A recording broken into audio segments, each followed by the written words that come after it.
Olá pessoal, um forte abraço a todos. Estamos colocando aqui mais um vídeo no meu canal do YouTube. Hoje para nós falarmos um pouquinho sobre o agronegócio em si. O que é o agronegócio de fato?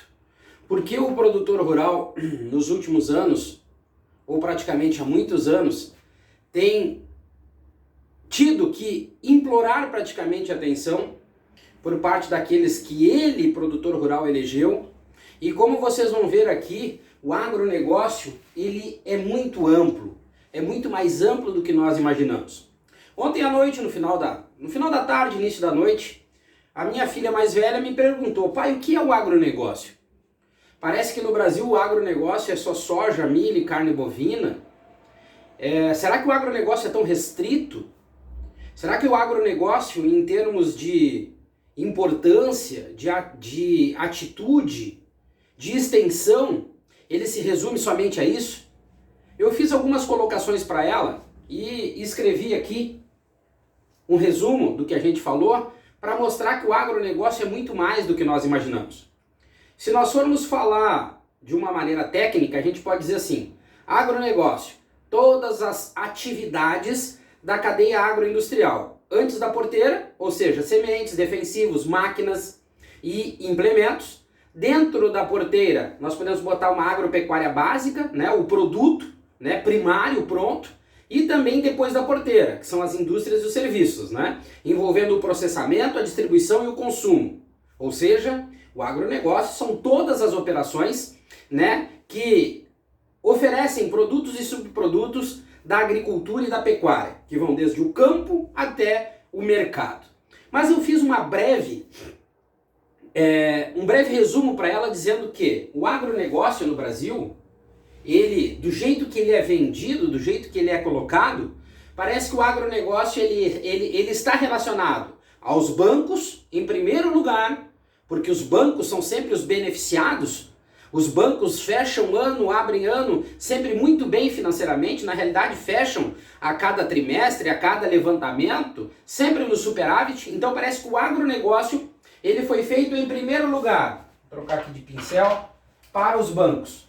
Segundo lugar, soja, milho e carne bovina. Mas o agronegócio brasileiro, enquanto nós pensarmos dessa maneira pequena, que favorece apenas alguns, e eu não estou dizendo que nós devemos cortar esses alguns, muito pelo contrário, nós precisamos expandir a nossa visão, nós precisamos expandir a nossa atenção, visão, operação para o que significa o agro de uma maneira geral. Então, como eu disse para ela, o agro é muito mais. O agro é o alimento que nós temos na nossa mesa, né, que deveríamos ter, né, que todo brasileiro deveria ter na mesa pelo menos 3 vezes ao dia. O agronegócio é o vestuário, são as nossas roupas, o algodão, né? O agronegócio é o combustível, nós temos a cana-de-açúcar. O agronegócio é a economia brasileira, porque ele tem um impacto muito grande, seja, né, no comércio, no mercado interno ou no mercado internacional. O agronegócio é o comércio exterior e são os negócios internacionais. O agronegócio é emprego, renda e é o mercado nacional de uma maneira geral. Ele faz movimentar a economia de pequenos e médios municípios e também poderia movimentar mais a economia dos grandes municípios se o agronegócio não fosse tão restrito aos bancos, a soja, o milho e a carne bovina. Se nós tivéssemos o entendimento, ou se as pessoas que se dizem representantes do agro tivessem um entendimento maior, uma vontade, um interesse, nós poderíamos fazer muito mais do que nós estamos fazendo. O agronegócio poderia estar muito além do que nós estamos vivendo hoje e do que nós vivemos a partir de uma ilusão, né, sobre aquilo que nós não somos ainda, o celeiro do mundo. Então, o nosso pensamento, assim como foi da minha filha, o agronegócio é a soja, o milho, a carne bovina e os bancos. Não, o agronegócio é muito mais.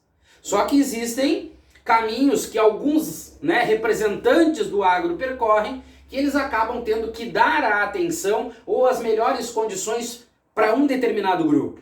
E isso é uma das coisas que nós deveríamos estar combatendo de uma forma muito forte. Nós deveríamos desenvolver o agronegócio para pequenos e médios também. E esse foco, o foco no campo, que eu estarei fazendo um vídeo daqui a alguns dias e colocando aqui para todos nós.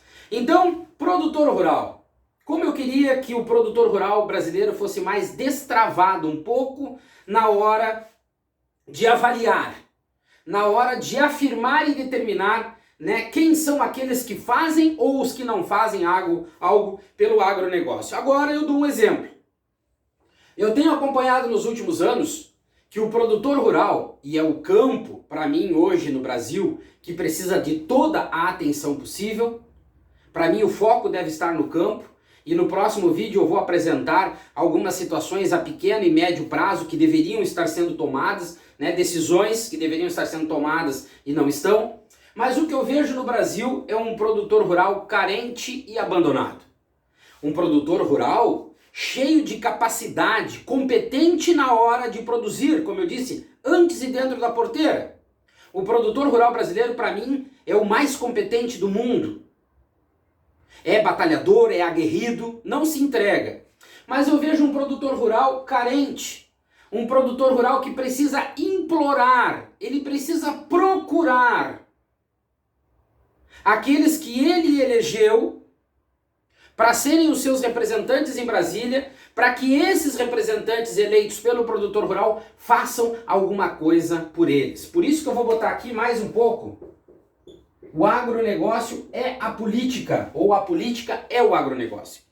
Então o que eu vejo como consultor de agronegócio é que eu não posso esperar que o produtor rural venha até mim pedir uma solução. Eu preciso estar além, eu preciso pensar além, eu preciso inovar, eu preciso estar motivado. E esses políticos que são eleitos como representantes do agronegócio e pior, representantes do produtor rural, já deveriam vir à frente com propostas para que esse produtor rural, a partir do problema que ele tem dentro da sua propriedade, ele analise a melhor solução. Então, o produtor rural nunca deveria implorar por atenção. Os seus representantes deveriam já vir com propostas, porque esses representantes que são colocados em Brasília são vistos como popstar, estrelas, mas não são. São pessoas comuns e empregados. São empregados daqueles que o elegeram, são funcionários públicos que deveriam prestar conta. Mas eles se aproveitam de uma fragilidade e também de um erro nosso de considerarmos eles estrelas que não são, e aí eles deitam e rolam e não fazem absolutamente nada. Nada.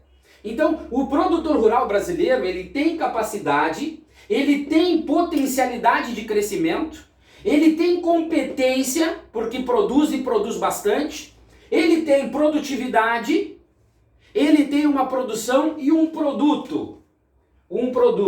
Sendo que produtividade, produção e produto, ainda nós temos muito para expandir quando o assunto é agronegócio. Então, nós não vivemos da soja, do milho e da carne bovina apenas. O agronegócio não é soja, milho e carne bovina, mas também é a soja, o milho e a carne bovina. Nós temos o arroz, que vive momentos críticos. Nós temos a suinocultura. Que vive momentos críticos. Nós temos a bovinocultura, a ovinocultura, o feijão, o leite. Nós temos o trigo. Nós temos o sorgo. Nós podíamos falar muito mais. Isso tudo é agronegócio, mais as questões ligadas diretas a essas situações e indiretas também. Nós temos a agropecuária, nós temos os postos de combustível, nós temos inúmeras situações oriundas desse segmento agronegócio que ninguém considera. Acorda, produtor rural! Acorda, produtor rural! O pensamento e a visão estão a um palmo do nariz. Nós precisamos fazer mais. Aqueles que são eleitos e nomeados por vocês são funcionários públicos e de vocês também, que deveriam estar 365 dias do ano focados e com a atenção direcionada para melhorar a sua situação no campo e o agronegócio como um todo. Assim deveria ser. Mas enquanto nós tivermos que bajular, o quanto que nós tivermos que rastejar e implorar a atenção, eles vão se achar num pedestal e nós aqui de joelhos implorando a atenção deles. Se nós não mudarmos essa situação, nada vai mudar. Então, o que nós deveríamos estar fazendo hoje, Celso, Ricardo? Nós temos uma frente parlamentar gaúcha, nós temos a Farsul e as comissões de agricultura, fora aqueles políticos que se dizem do agro. Eu fui numa feira em Não Me Toque alguns meses atrás, achei uma vergonha. Sabe? Eu fiquei envergonhado, literalmente envergonhado, de ver o quanto alguns políticos que lá estavam em Não Me Toque foram bajulados, tiravam fotos. Meu Deus, isso é ridículo. Ridículo.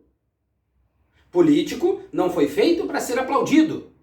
Político, ele foi feito para ser cobrado, assim como grandes diretores de empresas, CEOs, né? Aquelas pessoas que fazem com que haja crescimento, eles não foram feitos para ser aplaudidos porque não estão fazendo nada mais do que a sua obrigação. Político, se não faz, é incompetente e mentiroso.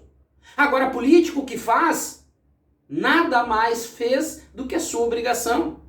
Enquanto nós não tivermos isso na cabeça, nada vai mudar. Então, nós temos uma frente parlamentar gaúcha neutra, nós temos uma Farsul que assina cartas de repúdio, nós temos uma comissões de agricultura que, né, vivem naquela vai ou não vai, e nós temos os políticos do agro que só servem para se eleger. Falam, tem uma oratória política, mas nada de prática junto ao agro. Então hoje, essas pessoas que vocês, produtores rurais, no Rio Grande do Sul inteiro e no Brasil elegeram, deveriam de estar trabalhando e apresentando projetos de lei e propostas para a redução do custo de produção. Nós temos que reduzir o custo de produção hoje urgentemente. O endividamento do produtor rural e a securitização. Vou dar uma triste notícia para vocês. O político que vocês elegeram em 2018 prometendo fazer, não fizeram. Quem fez fui eu. Eu apresentei uma proposta, né, mediante a abertura de uma porta do senador Álvaro Dias. Eu apresentei uma proposta de endividamento e securitização que já está na Comissão de Assuntos Econômicos do Senado Federal. Políticas públicas. Vou dar um exemplo, fatores climáticos, seca, geada, chuva em abundância, tudo aquilo que impacta negativamente na produção, no campo e na terra. Mercados, nós deveríamos, ou essas pessoas que vocês elegeram, como representantes de vocês do agronegócio, deveriam de estar trabalhando incessantemente para a abertura de mercados. Hoje nós temos custo de produção, carga tributária e mercados, assuntos importantes que deveriam estar sendo debatidos, trabalhados e com projetos e propostas para que houvessem melhores condições. Assistência técnica. Nós deveríamos estar sendo mais assistido, orientado, acompanhado, principalmente pequenos e médios produtores rurais. Eu já falei num vídeo que nós não temos, essas pessoas não têm hoje nenhuma análise de solo. Como produzir mais? Como produzir melhor? Nós precisamos de planejamento, organização, inovação, possibilidades, novas possibilidades de negócio. E aqui quando eu falo em possibilidades, olhem bem o absurdo.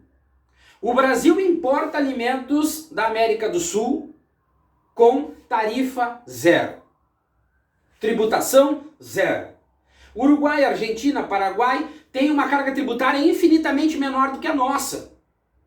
Logo, os nossos produtos sempre vão ser mais caros que os deles.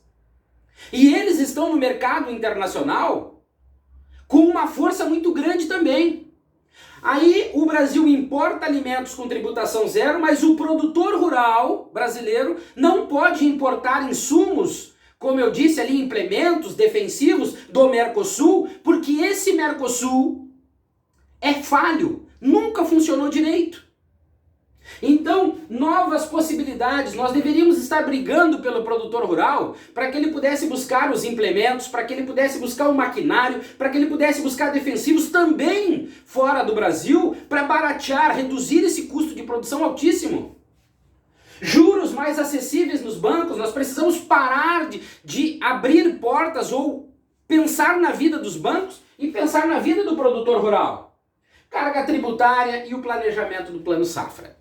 Então aqui um resumo, mais um resumo, sobre como e o que é o agronegócio, e eu queria que vocês perguntassem, sinceramente, vocês todos do agronegócio perguntassem para o seu político, muitos de estimação, se ele consegue fazer um resumo do agronegócio como esse, sobre prioridades e necessidades do setor.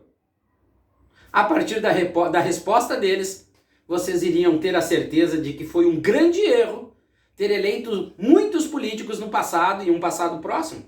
Vamos botar em 2018. E a carência e a decadência que nós estamos, né? E as falsas notícias de que nós estamos muito bem no Brasil. Certo, pessoal? Forte abraço a todos, fiquem com Deus e até o nosso próximo vídeo aqui no meu canal do YouTube.